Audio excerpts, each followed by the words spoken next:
하나님의 말씀은 마태복음 5장 17절부터 19절까지입니다. 말씀을 봉독하여 드리겠습니다. 내가 율법이나 선지자나 폐하러 온 줄로 생각지 말라. 폐하러 온 것이 아니요 완전케 하려 함이로라. 진실로 너희에게 이르노니 천지가 없어지기 전에는 율법의 1.1핵이라도 반드시 없어지지 아니하고 다 이루리라. 그러므로 누구든지 이 계명 중에 지극히 작은 것 하나라도 버리고 또 그같이 사람을 가르치는 자는 천국에서 지극히 작다 일컬음을 받을 것이요 누구든지 이를 행하며 가르치는 자는 천국에서 크다 일컬음을 받으리라. 아멘. 오늘 본문은 산상수훈에서 새로운 단락에 해당합니다. 예수님께서는 산상수훈을 시작하시면서 팔복에 대하여 말씀하셨습니다. 예수님께서는 심령이 가난한 자, 애통하는 자, 온유한 자 등이 복이 있다고 말씀하셨는데 그것은 그리스도인이 어떠한 성품을 지니고 있는 자인지 하는 것을 가르쳐 주신 것입니다. 그리고 이어서 예수님은 그리스도인들이 이 세상에서 소금과 빛이라고 말씀하셨는데 그것은 그리스도인들이 이 세상에서 어떠한 존재인지 하는 것을 가르쳐 주신 것입니다. 그리고 이제 오늘 본문에 와서 예수님은 새로운 주제에 대하여 말씀하십니다. 그것은 곧 율법을 완성하시러 오신 예수님에 대한 것입니다. 오늘 본문 17절에 보면은 예수님은 자신이 이 땅에 온 목적이 율법을 폐하려는 것이 아니고 율법을 완전케 하려는 것이라고 말씀하십니다. 내가 율법이나 선지자나 폐하러 온 줄로 생각지 말라. 폐하러 온 것이 아니요 완전케 하려 함이로라. 예수님께서 이런 말씀을 하신 것은 당시의 유대인들 사이에서 예수님에 대한 오해가 있었기 때문입니다. 유대인들의 눈에 예수님은 마치 율법을 파괴하는 그런 사람인 것처럼 보였던 것입니다. 여러분들이 한번 생각해 보시기 바랍니다. 예수님께서 어느 날 갑자기 유대인들 앞에 나타나셨습니다. 그리고 놀라운 기적을 행하시고 병든 자를 고쳐주시는 것입니다. 참 얼마나 놀라운 일입니까? 그리고 말씀을 하시는데 그 말씀은 권세 있는 자가 하시는 그런 말씀과 같았습니다. 유대인들은 그러한 예수님의 모습을 보면서 대단히 크게 놀랐습니다. 저분이 도대체 누구인가? 라는 그런 의문이 들었던 것입니다. 그런데 더 나아가서 예수님께서는 유대인들의 율법 교사이며 또 율법을 수호하고 있었던 서기관과 바리새인들을 아주 신랄하게 비판을 하셨던 것입니다. 유대인들은 그들을 너무도 훌륭한 분으로 알고 존경하고 있었는데 어느 날 갑자기 예수님께서 나타나셔서 그들을 비판하시는 것입니다. 그 내용을 들어보니까 서기관과 바리새인들은 거짓된 것을 가르치는 자들이고 또 그들의 행동은 외식적인 것이다. 이렇게 비판을 하는 것입니다. 그러니까 그들을 존경하고 있었던 유대인들이 얼마나 큰 충격을 받았겠습니까? 그래서 유대인들의 눈에 예수님이 율법 파기자인 것처럼 그렇게 보일 수 있었던 것입니다. 그들이 보니까 예수님은 안식일도 깨트리십니다. 요한복음 5장 18절에 유대인들이 이를 인하여 더욱 예수를 죽이고자 하니 이는 안식일만 범할 뿐 아니라 하나님을 자기의 친아버지라 하여 자기를 하나님과 동등으로 삼으심이러라 라고 하였습니다. 어느 날 예수님이 갑자기 나타나셔서 놀라운 이적도 행하시고 또 병도 고쳐주시고 또 은혜로운 말씀도 증거하시고 그런데 더 나아가서 서기관과 바리새인들을 아주 신랄하게 비판하실 뿐만 아니라 안식일도 깨트리시는 것입니다. 그들의 눈에 볼 때에 그 예수님께서 안식일을 깨트리신 것이 아닌데도 그들은 잘못 배웠기 때문에 그들의 눈에 예수님께서 안식일을 깨트리시는 것입니다. 또 유대인들이 보니까 예수님은 성전 안에 들어가셔서 상과 의자를 둘러 엎으시는 것입니다. 마태복음 21장 12절에 예수께서 성전에 들어가사 성전 안에서 매매하는 모든 자를 내어 쫓으시며 돈 바꾸는 자들의 상과 비둘기 파는 자들의 의자를 둘러 엎으시고 라고 하였습니다. 이러한 예수님의 행동을 보니까 유대인들이 대단히 큰 충격을 받게 되는 것입니다. 유대인들의 눈에 예수님은 마치 율법을 파괴하시는 그런 분처럼 보였던 것입니다. 아더 핑크는 이 점에 대해서 다음과 같이 말을 하였습니다. 이스라엘 백성에게 그리스도께서 나타나신 것은 갑작스럽고도 놀라운 일이었다. 그의 지상생활 처음 30년간의 생활은 별로 알려지지 않았으며 자기의 주변 사람들 외에는 그에 대해 별로 관심을 끌지 않았던 것 같아. 그러나 그가 공적인 활동 무대에 나타나자마자 상황은 바뀌었다.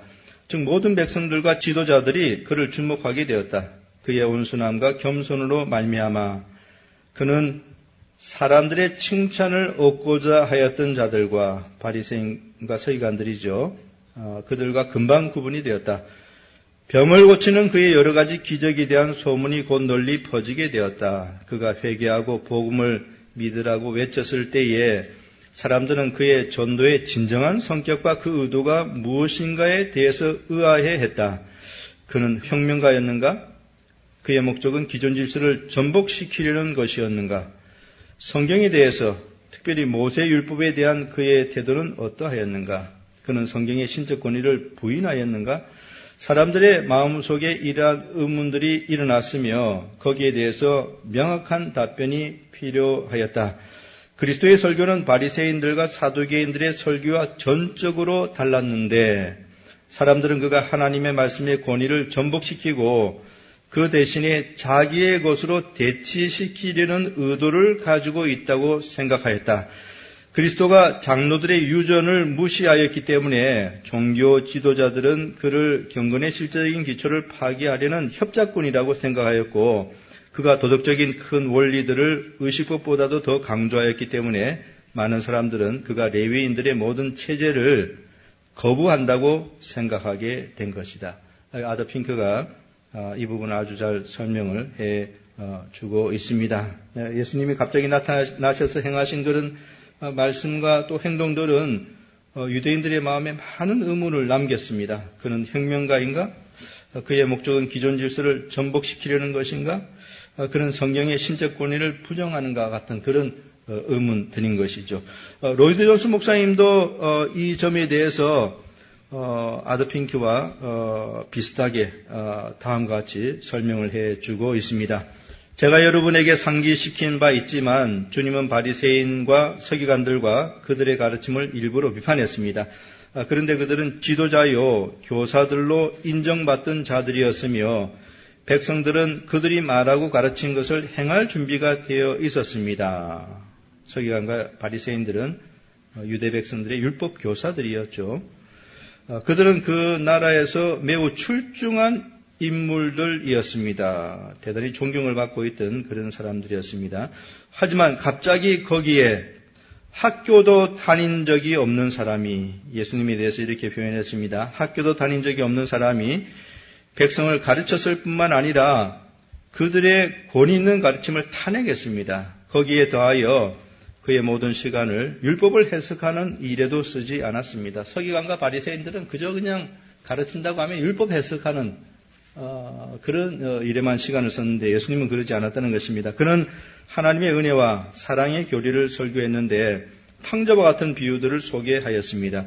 하지만 더 심각한 것은 그가 세리들과 죄인들과 어울려 그들과 함께 앉아 먹었다는 사실입니다. 그는 모든 규칙과 규약을 준수하는 것 같지 않았을 뿐더러 그것을 일부러 깨트리는 것처럼 보였습니다. 그러므로 그분의 이론과 실제 때문에 즉각 여러 가지 문제들이 일어나기 시작했습니다. 그렇다면 이 나사렛 예수는 성경을 믿지 않는가? 그는 성경을 없애려고 왔는가? 그의 가르침은 전혀 새로운 것인가? 그의 가르침은 율법과 선지자들을 탄핵하는가? 그는 하나님께로 가는 새 길이 있으며 하나님을 기쁘시게 할 새 방법이 있다고 가르치는가? 이상의 질문들은 그분의 성격과 그가 가르친 교훈 때문에 불가피하게 일어날 수밖에 없던 질문들로서 주님은 이것을 잘 알고 계셨습니다. 아더 핑커나 로이 존스 목사님이나 이 배경에 대해서 아주 잘 설명을 해 주었습니다. 예수님께서 갑자기 나타나셔서 행하신 일들로 인해서 당시 유대인들은 아주 큰 충격을 받았고요. 그래서 예수님에 대해서 아주 크게 오해를 하게 되었던 것입니다. 그래서 오늘 본문에서 예수님은 산상수훈을 말씀하시면서 내가 율법이나 선지자나 폐하러 온 줄로 생각지 말라. 폐하러 온 것이 아니요 완전케 하려 함이로라 라고 이렇게 말씀을 하셨던 것입니다. 예수님께서는 유대인들이 오해하고 있던 것처럼 율법 파괴자가 결코 아니셨습니다. 예수님은 율법을 완성하기 위하여 이 땅에 오신 분이셨습니다. 16세기 종교개혁 시대에 마틴 루터 또 존 칼빈과 같은 그런 또 여러 종교 개혁자들은요, 그들이 한 일이 무엇이냐면은 로마 가톨릭 교회에 의하여 잘못 해석되어진 성경을 올바로 해석한 것입니다. 그게 첫 번째이지요. 이신칭의 교리를 밝히 드러내어서 바로 해석하지 않았습니까? 성경을 올바로 해석한 것이고요.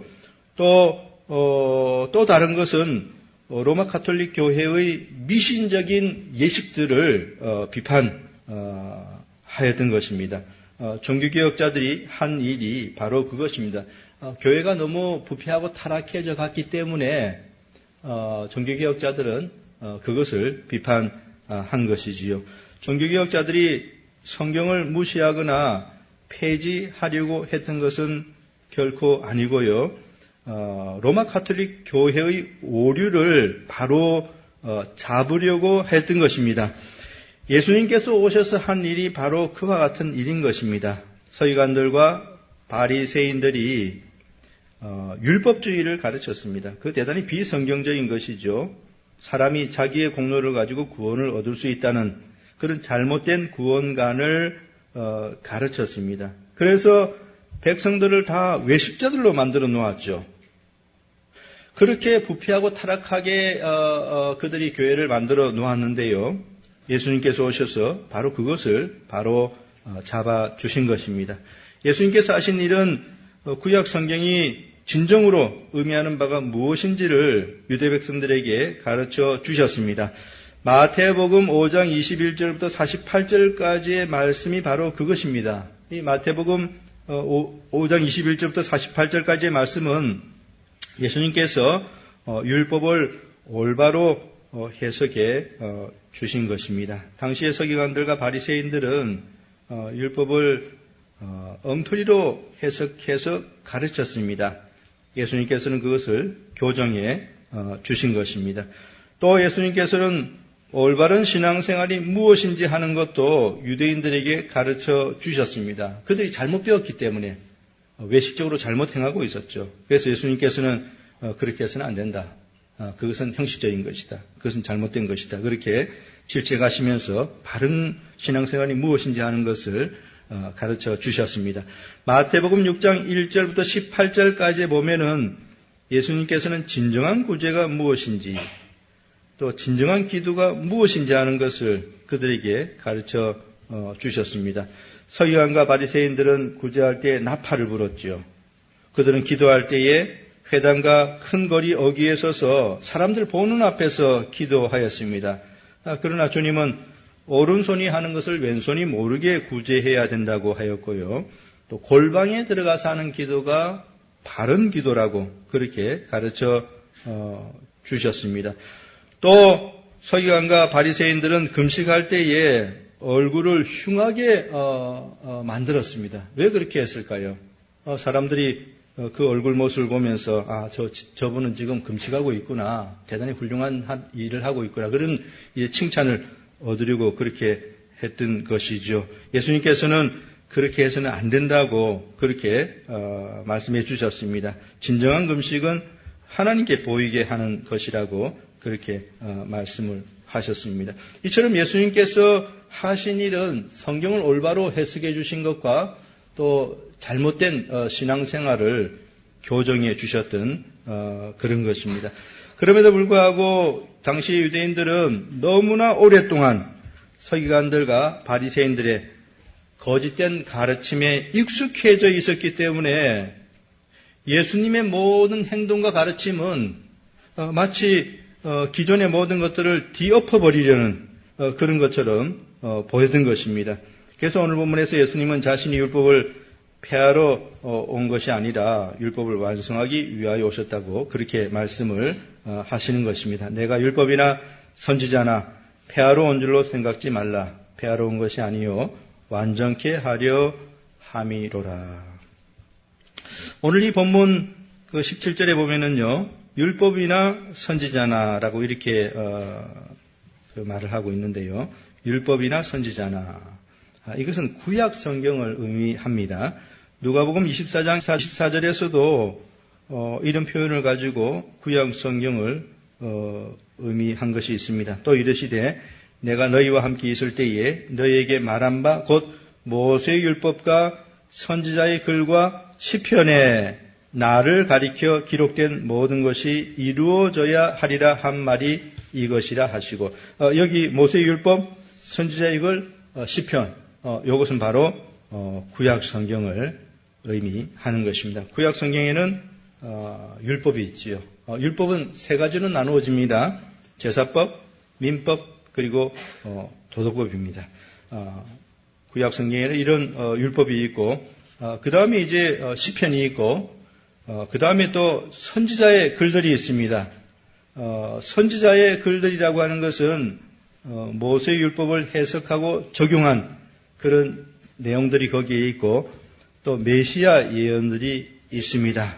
구약 성경은 이러한 내용들로 되어 있는 것입니다. 그래서 오늘 본문에서 율법이나 선지자나라고 이렇게 말할 때 이것은 바로 구약 성경을 의미하는 것입니다. 예수님께서 구약 성경을 폐하러 오신 것이 결코 아니지요. 구약 성경에서 말하는 모든 부분들을 완성하고 성취하기 위해서 오신 것입니다.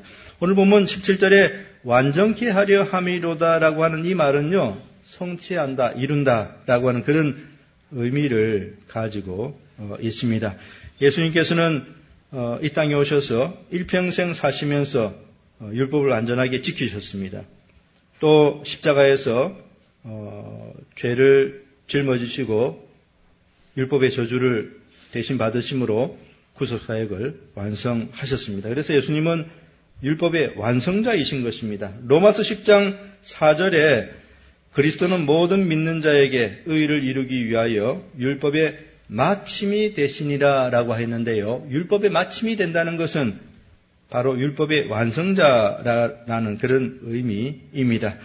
예수님께서 십자가상에서 다 이루었다 그렇게 말씀을 하셨는데요. 그것은 속죄사역을 완성하셨다는 그런 의미입니다. 그리고 뿐만 아니라 다 이루었다라고 했을 때에는 구약 성경의 모든 것들을 다 성취하였다라고 하는 그런 의미가 여기 들어가 있습니다. 만일 예수님께서 속죄사역을 완성하시지 못하셨더라면은 결코 부활하시지 못하셨을 것입니다. 예수님께서 부활하셨다는 것은 곧 예수님께서 속죄사역을 완성하셨다는 것을 보여주는 것입니다. 예수님께서 죄를 완전하게 해결하셨기 때문에 부활하셨던 것입니다. 그처럼 예수님께서는 구약 성경의 모든 것을 완성하시기 위하여 이 땅에 오셨습니다. 그리고 오늘 본문 18절에 넘어가 보면은요, 예수님께서는 더 나아가서 무슨 말씀을 하시냐면은 자신이 재림하게 될 때에 율법 가운데 성취되지 않고 남아 있을 것은 단 하나도 없을 것이라고 말씀하십니다. 진실로 너희에게 이르노니 천지가 없어지기 전에는 율법의 1.1획이라도 반드시 없어지지 아니하고 다 이루리라. 그러니까 예수님께서는 구약 성경의 모든 것을 다 완성하기 위하여 오셨고요. 그래서 어떤 것들은 다 완성됐죠. 그리고 어떤 것들은 완성되어져 가고 있고 또 어떤 것들은 마지막 날에 이제 완성되어져 갈 그런 부분들이 있죠. 18절에서는 마지막 날이 되면은 모든 성경의 이 말씀들이 완전하게 성취될 것이다. 이렇게 말씀을 하고 계시는 것입니다. 여기 천지가 없어지기 전에는 이라고 하는 말은 곧 예수님께서 재림하시는 때를 말씀하는 것입니다. 왜 그렇습니까? 예수님께서 재림하시면은 천지가 없어지게 되지요. 그래서 천지가 없어지는 때라고 하는 것은 곧 예수님의 재림을 의미하는 것입니다. 예수님께서 재림하시게 되면은 율법의 모든 것들이 다 성취될 것입니다. 그리고 어느 정도로 율법이 성취되냐면은 1.1핵이라도 반드시 없어지지 아니하고라고 이렇게 말을 하고 있습니다. 여기 1.1핵이라는 것은 히브리어의 가장 작은 점과 가장 작은 글자를 의미합니다. 히브리 단어에 가장 작은 점, 또 가장 작은 글씨, 그거까지도 다 성취된다 했으니까 이것은 뭐 철두철미하게 율법이 다 성취된다는 것을 의미하는 것이죠. 1.1에 영어 알파벳에 보면은 그 소문자 I라고 하는 거 있죠. 소문자 I.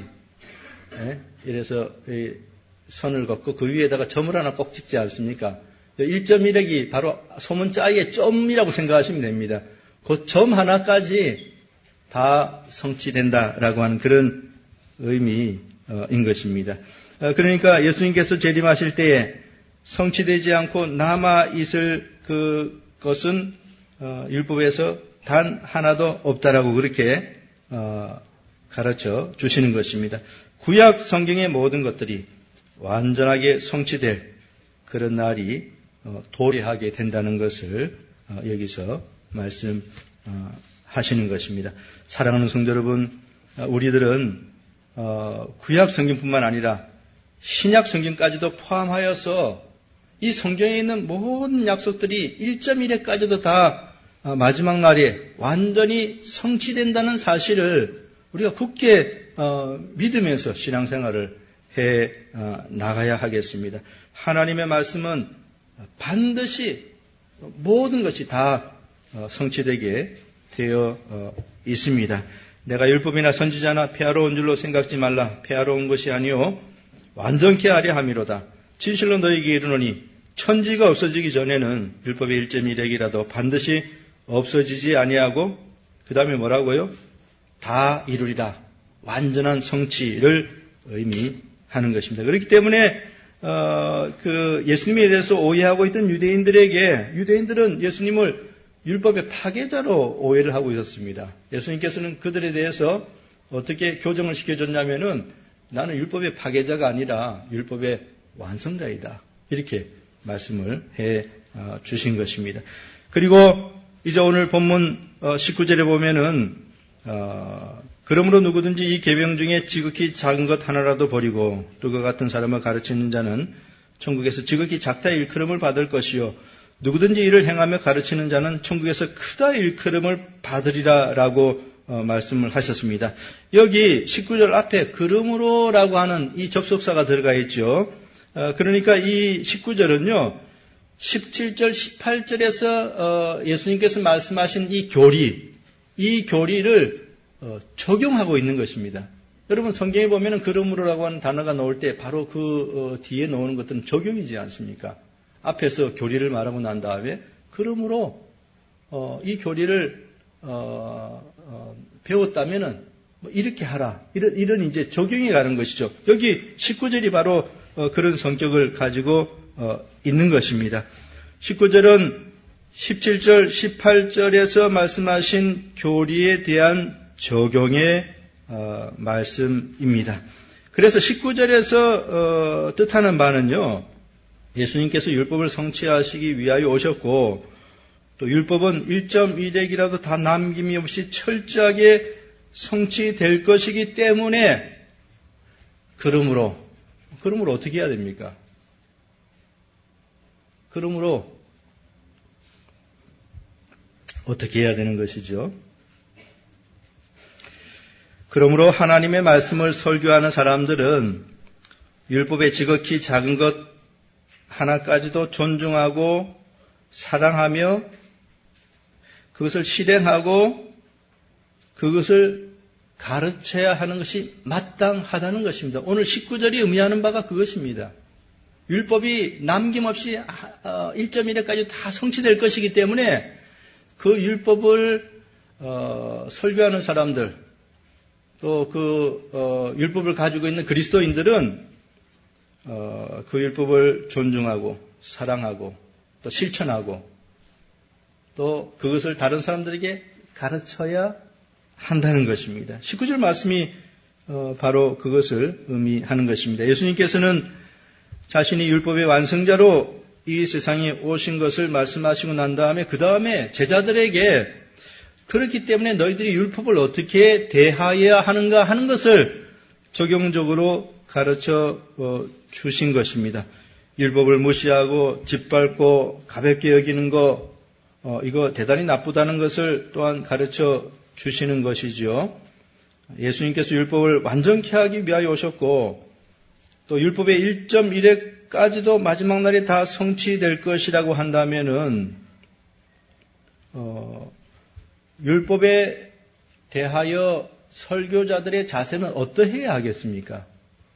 또 율법에 대한 그리스도인들의 자세는 어떠해야 하는 것이 마땅한 것일까요? 그것은 당연히 율법. 이 율법은 하나님의 말씀입니다. 이 성경 말씀입니다. 이 율법을 사랑하고 존중하며 실천하고 또 다른 사람들에게 가르쳐야 하는 것이죠. 그래서 19절에 보면은요, 누구든지 일을 행하며 가르치는 자는 그러니까 율법의 아주 작은 것 하나까지도 존중하면서 이것을 행하며 가르치고 가르치는 자를 뜻하는 것입니다. 누구든지 이를 행하며 가르치는 자는 바로 상반절에서는 이 계명 중에 지극히 작은 것 하나라도 버리고 또 그같이 사람을 가르치는 자는 이라고 했는데요. 앞에 있는 부분은 이제 율법을 무시하고 멸시하고 깨트리고 하는 이런 사람을 말하는 것이고요.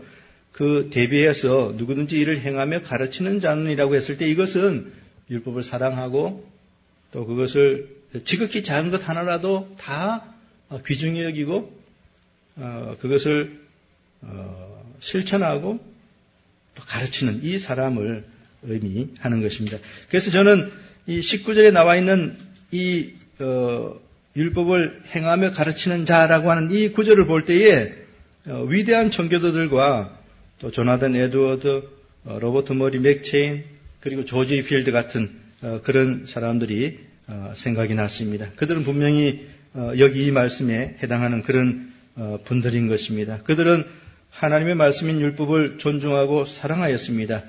그리고 하나님의 말씀을 지극히 작은 부분까지도 다 지키며 살려고 노력하였습니다.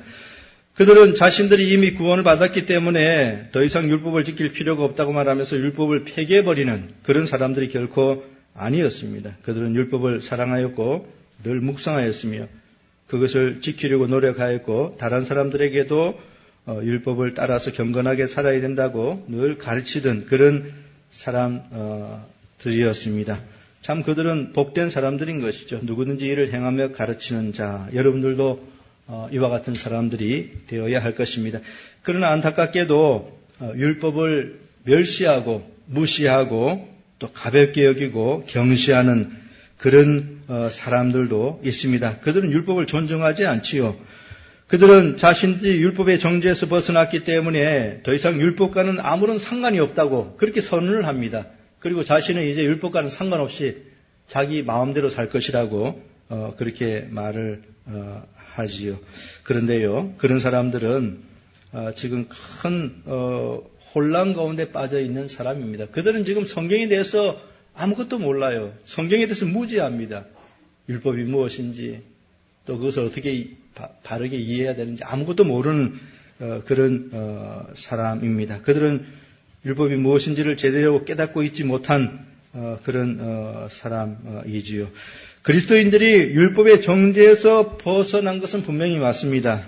그것은 분명히 옳은 것입니다. 그러나 그렇다고 해서 율법을 지켜야 하는 의무와 책임에서 벗어난 것은 결코 아닌 것입니다. 바로 이 부분에 있어 가지고 큰 오류를 범하는 것입니다. 율법의 정죄에서 벗어난 것을 율법을 지켜야 되는 의무와 책임에서 벗어난 것으로 착각을 하니까 그냥 무율법주의자로 버리게 되는 것입니다. 칼빈은 기독교 강요 제7장 13항에서 어떤 무지한 사람들은 이 구별을 이해하지 못하고 경솔하게 모세를 전적으로 집어던지며 모세의 두 판을 버린다.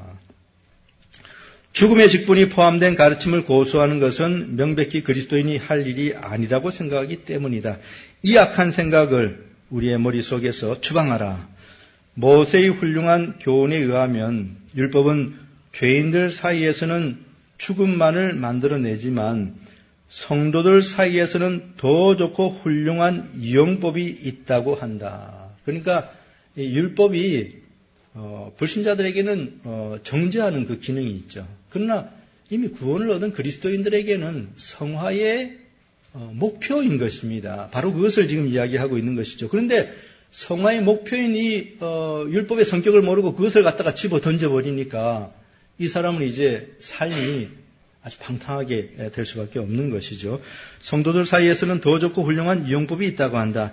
그는 세상을 떠나려 할 때 모세는 이제 죽음을 앞두고 백성들에게 다음과 같이 명령했다. 내가 오늘날 너희에게 증거한 모든 말을 너희 마음에 두고 너희 자녀에게 명하여 이 율법의 모든 말씀을 지켜 행하게 하라. 이는 너희에게 허사가 아니라 너희의 생명이니. 만일 율법에 의한 완전한 모범이 나타나 있다는 것을 부정할 수 없다면, 그러니까 율법이 성화의 완전한 목표라면은 율법에서 떠나서는 안 된다. 생활을 지도하는 영혼 불변의 표준은 많은 것이 아니라 하나뿐이다. 그렇기 때문에 의인의 생활은 율법에 대한 끊임없는 묵상이라고 한 다윗의 발언은 한 시대뿐 아니라 모든 시대에 세상 끝까지 적용된다. 칼빈이 아주 명쾌하게 잘 설명을 해 주었습니다. 여기 그리스도인의 성화의 삶 가운데서 그 생활을 지도하는 것은 뭐라고 했습니까? 그 생활을 지도하는 영원 불변의 표준은 오직 율법 하나라고 그렇게 칼빈이 말을 하였습니다. 그래서 다윗은 시편 1편 2절에서 오직 여호와의 율법을 즐거워하여 그 율법을 주야로 묵상하는 자로다라고 하였습니다. 우리가 율법의 정죄에서는 벗어났습니다. 우리가 믿어서 구원을 얻으면은 율법의 정죄에서 벗어나 그런 측면에서는 율법과는 이제 더 이상 아무런 상관이 없습니다. 그러나 율법이 제시하는 그 표준적인 의인의 삶, 의로운 삶은 그 삶에서는 우리가 벗어나지 않죠. 그게 이제 그 다음 우리 구원 얻은 사람들의 삶의 목표가 되는 것입니다. 율법은 그리스도인들이 일평생 도달하려고 노력해야 되는 완전한 목표입니다. 완전한 목표입니다. 그러한 율법을 경시하고 쉽게 깨트리는 사람이 있다면은 그는 하나님의 나라에서 가장 부끄러운 자리에 있게 될 것이다.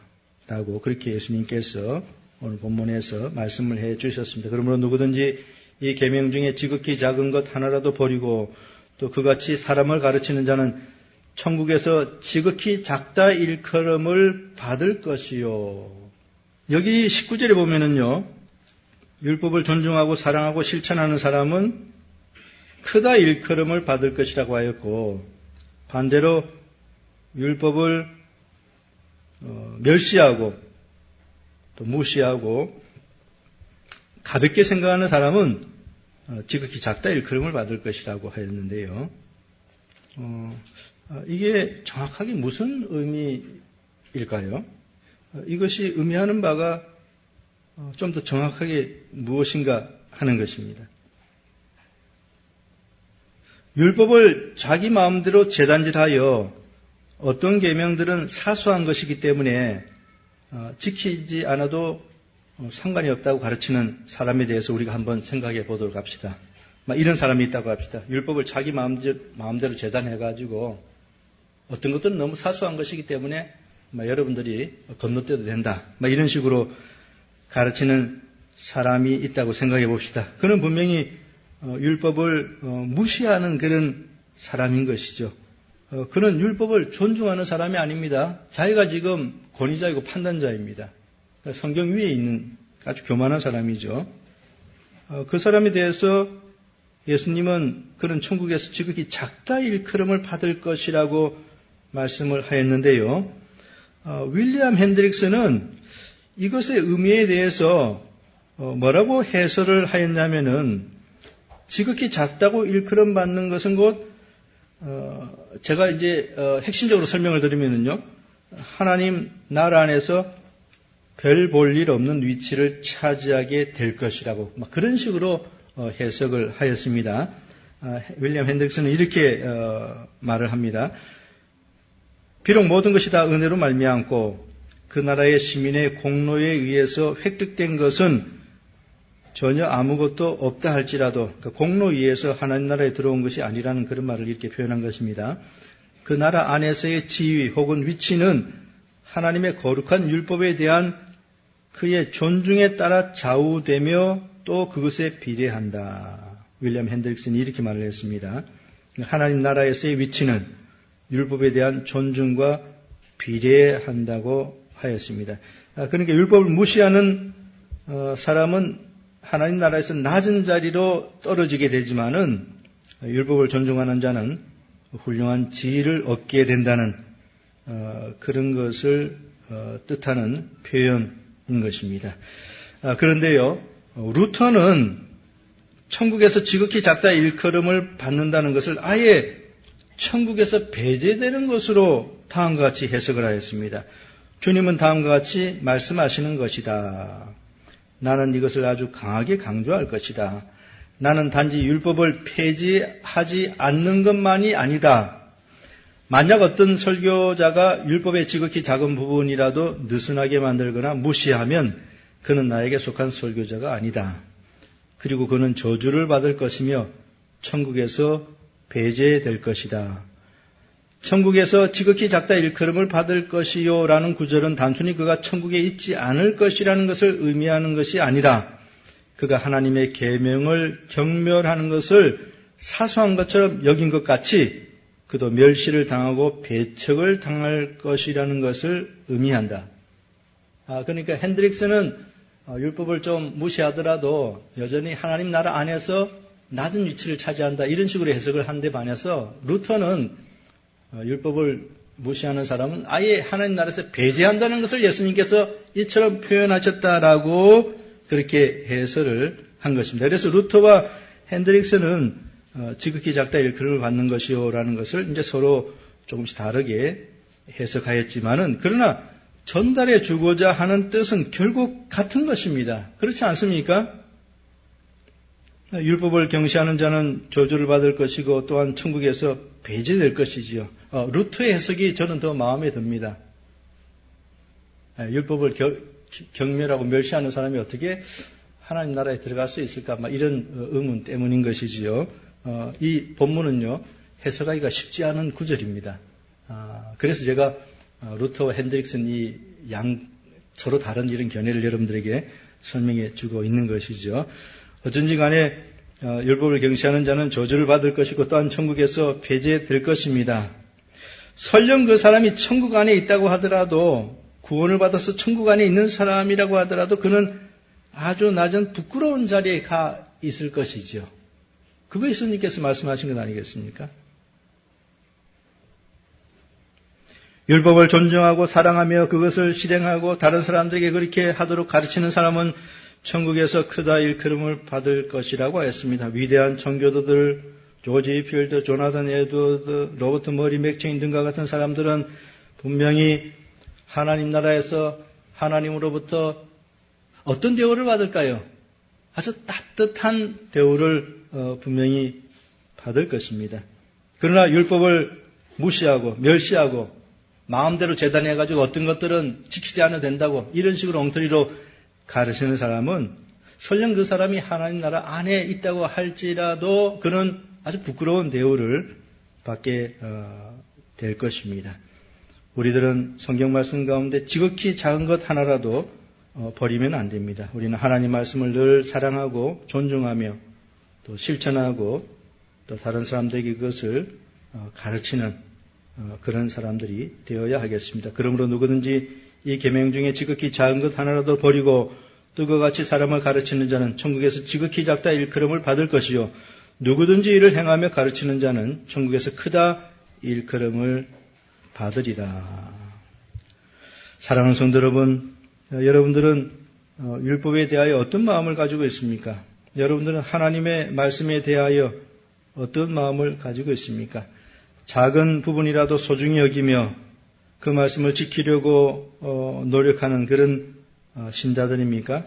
아니면 율법을 경시하고 무시하며 쉽게 계명들을 깨트리며 사는 그런 신자입니까? 여러분 모두는 율법에 대한 그 존중의 마음, 사랑의 마음을 가지고 있어야 되겠습니다. 하나님의 말씀인 율법에 대하여 존중하는 마음, 사랑하는 마음을 가지고 있는 사람이 천국에서 지극히 크다 여김 받는다는 사실을 일평생 잊지 마시기 바랍니다.